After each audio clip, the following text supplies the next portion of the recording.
व्यक्त मुरली 6/2/1969। ओम शांति। अव्यक्त बाप दादा मधुबन। महिमा सुनना छोड़ो, महान बनो। सभी याद की यात्रा में बैठे हो। पढ़ाई का सार तो समझ में आ गया। उस सार को जीवन में लाकर के दुनिया को वह राज सुनाना है। रचयिता और रचना की नॉलेज को तो समझ गए हो। सुना तो बहुत है, लेकिन अब जो सुना है वह स्वरूप बनकर सभी को दिखाना है। कैसे दिखाएंगे? आपके हर चलन से बाप और दादा के चरित्र नजर आवे। आपके आंखों से उस ही बाप को देखें। आपकी वाणी से उन्हीं की नॉलेज को सुने। हर चलन में हर चरित्र समाया हुआ होना चाहिए। सिर्फ बाप के चरित्र नहीं, लेकिन बाप के चरित्र देख बच्चे भी चरित्रवान बन जाएं। आपके चित्र में उसी अलौकिक चित्र को देखें। आपके व्यक्त रूप में अव्यक्त मूर्त नजर आवे। ऐसा पुरुषार्थ करके जो बाप दादा ने मेहनत की है उसका फल स्वरूप दिखाना है। जैसे अज्ञान काल में भी कोई कोई बच्चों में जैसे कि बाप ही नजर आता है। उनके बोल चाल से अनुभव होता है कि जैसे कि बाप है। इसी रीति से जो अनन्य बच्चे हैं उन एक एक बच्चे द्वारा बाप के गुण प्रत्यक्ष होने चाहिए। और होंगे। कैसे होंगे? उसका मुख्य प्रयत्न क्या है? मुख्य बात यही है जो साकार रूप से ही सुनाया है कि याद की यात्रा अव्यक्त स्थिति में स्थित होकर हर कर्म करना है। अब तो बच्चों को बहुत सामना करना है, लेकिन समर्थ साथ है, इसलिए कोई मुश्किल नहीं है। सिर्फ एक बात सभी को ध्यान में रखनी है कि सामना करने के लिए बीच में रुकावट भी बच्चों को बहुत सामना करना है, लेकिन समर्थ साथ है, इसलिए कोई मुश्किल नहीं है। सिर्फ एक बात सभी को ध्यान में रखनी है कि सामना करने के लिए बीच में रुकावट भी आएगी। सामना करने में रुकावट कौन सी आएगी मालूम है? देह अभिमान। देह अभिमान तो एक मूल बात है, लेकिन सामना करने के लिए बीच में कामना विघ्न डालेगी। कौन सी कामना? मेरा नाम हो, मैं ऐसा हूँ, मेरे से राय क्यों नहीं ली, मेरा मूल्य क्यों नहीं रखा। यह अनेक प्रकार की कामनाएं सामना करने में विघ्न रूप में आएंगी। यह याद रखना है, हमको कोई कामना नहीं करनी है, सामना करना है। अगर कोई कामना की तो सामना नहीं कर सकेंगे। और अव्यक्त स्थिति में महान बनने के लिए एक बात जो कहते रहते हैं वह धारण कर ली तो बहुत जल्दी और सहज अव्यक्त स्थिति में स्थित हो जाएंगे। वह कौन सी बात? हम अभी मेहमान हैं, क्योंकि आप सभी को भी वाया सूक्ष्म वतन होकर घर चलना है। हम मेहमान हैं, ऐसा समझने से महान स्थिति में स्थित हो जाएंगे। मेहमान के बजाय जरा भी एक शब्द में अंतर कर लिया तो गिरावट भी आ जाएगी। वह कौन सा शब्द? मेहमान समझना है, लेकिन महिमा में नहीं आना है। अगर महिमा में आ गए तो मेहमान नहीं बनेंगे, मेहमान समझेंगे तो महान बनेंगे। है जरा सा अंतर मेहमान और महिमा, लेकिन जरा सा अंतर भी अवस्था को बहुत नीचे ऊपर कर देता है। तुम सभी को ज्ञान कौन सा देते हो?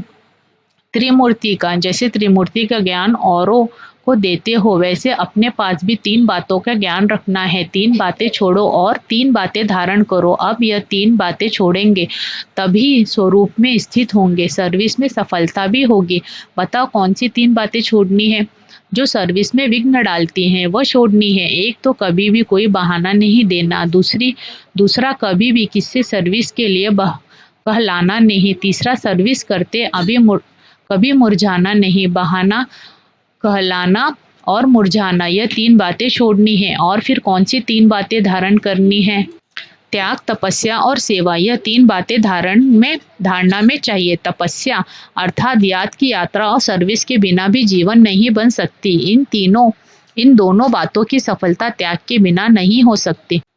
अगर इन तीनों बातों की धारणा हुई तो क्या बन जाएंगे? इसलिए 3 बातों को छोड़नी है और 3 बातें धारण करनी है। अगर इन तीनों बातों की धारणा हुई तो क्या बन जाएंगे? जो आपका गायन है ना, वही स्वरूप बन जाएंगे। यहाँ आबू में भी आपका गायन है कि किस रूप में और कौन सा स्वरूप यादगार का है। तपस्या के साथ साथ और भी कोई मुख्य रूप का यादगार है? जिन्होंने दिलवाड़ा मंदिर ध्यान से देखा होगा उन्हें याद होगा, जैसे तपस्वी है तो त्रिनेत्री भी है। तपस्या के साथ साथ याद त्रिमूर्ति की है, तो जैसा यादगार है त्रिनेत्री का, ऐसा बनना है। जिसका नेत्र कौन सा है? तीसरा नेत्र कौन सा है? ज्ञान का। ज्ञान का तीसरा नेत्र ही यादगार के रूप में दिखाया है। तपस्वी और त्रिनेत्री तीसरा नेत्र कायम होगा तभी तपस्वी बन सकेंगे। अगर ज्ञान का नेत्र गायब हो जाता है तो तपस्या भी नहीं रह सकती। इसलिए अब त्रिमूर्ति शब्द को भी याद करके धारणा में चलेंगे तो वह बन जाएंगे। जो शक्तियों का गायन है, जो प्रभाव है, वह देखने में आएगा। अभी गुप्त है। अभी तक शक्तियाँ गुप्त क्यों है? क्योंकि अभी तक अपने सम्मान, अपनी सर्विस और अपनी श्रेष्ठताएं अपने से ही गुप्त हैं। अपने से ही गुप्त होने कारण सृष्टि से भी गुप्त हैं। जब अपने में प्रत्यक्षता आएगी तब सृष्टि में भी प्रत्यक्षता होगी।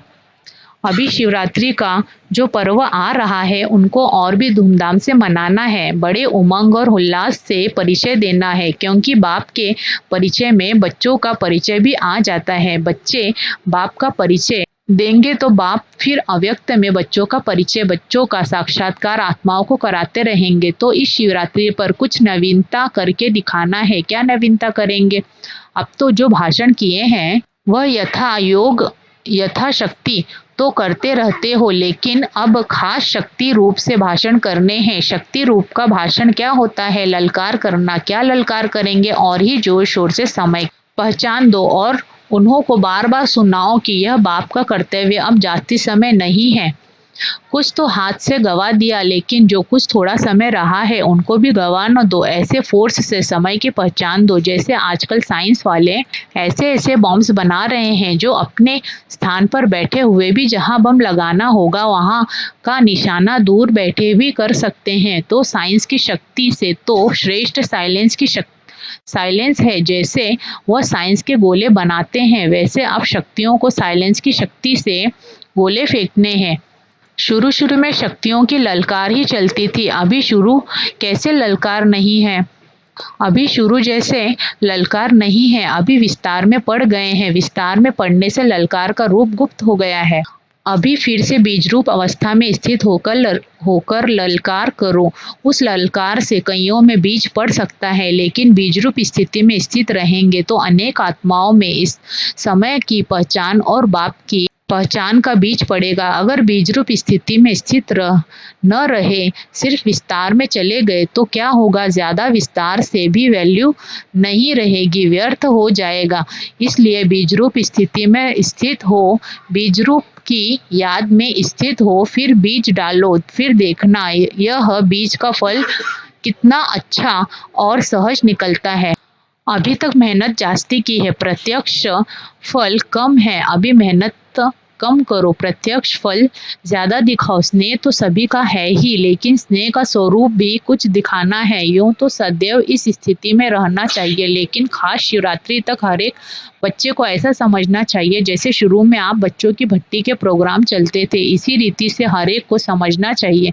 शिवरात्रि तक हमको याद की यात्रा की भट्टी में ही रहना है। बिल्कुल अव्यक्त स्थिति में स्थित रहने का, अपनी चेकिंग करने का ध्यान रखो। फिर इस अव्यक्त स्थिति का कितना प्रभाव निकलता है। मुश्किल नहीं है, बहुत सहज है। कारोबार में आते हुए भी भट्टी चल सकती है। यह तो आंतरिक स्थिति है। आंतरिक स्थिति का प्रभाव जास्ती पड़ता है। सभी अमृत वेले मुलाकात करते हो। अभी तक ऐसा वायुमंडल नहीं पहुंचता है। अब तक मधुबन वालों ने भी स्नेह का सबूत नहीं दिया है। चारों ओर से बहुत कम बच्चे हैं जिन्होंने स्नेह का सबूत दिया है। बाप का बच्चों से कितना स्नेह था, स्नेह का सबूत प्रैक्टिकल में कितना समय दिया, क्या दिया था याद है? खास अपनी तबीयत को भी न देखकर क्या सबूत दिया था? अपनी शारीरिक स्थिति को न देखते भी कितना समय खास सर्च लाइट देते थे, कितना समय स्नेह का सबूत दिया। आप कहते थे शरीर पर इफेक्ट आता है, लेकिन बाबा ने अपने शरीर को देखा, यह स्नेह का सबूत था। अब बच्चों को भी रिटर्न में स्नेह का सबूत देना है। जो कर्म करके दिखाया वही करना है। अमृत वेले जैसे साकार रूप में करके दिखाया वैसे ही बच्चों को करना चाहिए। नहीं तो अब तक यही रिजल्ट देखी है। इस बात में अपने दिल को खुश कर लेते हैं। उठे और बैठे नहीं, लेकिन वह रुहाब शक्ति स्वरूप की स्मृति नहीं रहती। शक्ति रूप के बदले क्या मिक्स हो गया है? सुस्ती तो सुस्ती मिक्स होने से मुलाकात करते हैं लेकिन लाइन क्लियर नहीं होती है, इसलिए मुलाकात से जो अनुभव होना चाहिए वो नहीं कर पाते हैं। मिक्सचर है, यहाँ शुरू करेंगे तो मधुबन वासियों को देख सब करेंगे। यहाँ शुरू करेंगे तो मधुबन वासियों को देख सब करेंगे। मधुबन निवासी जो खास नहीं है उनको खास सैक्रिफाइस यानी बलिदान करना है। स्नेह में हमेशा सैक्रिफाइस किया जाता है। अच्छा, ओम शांति।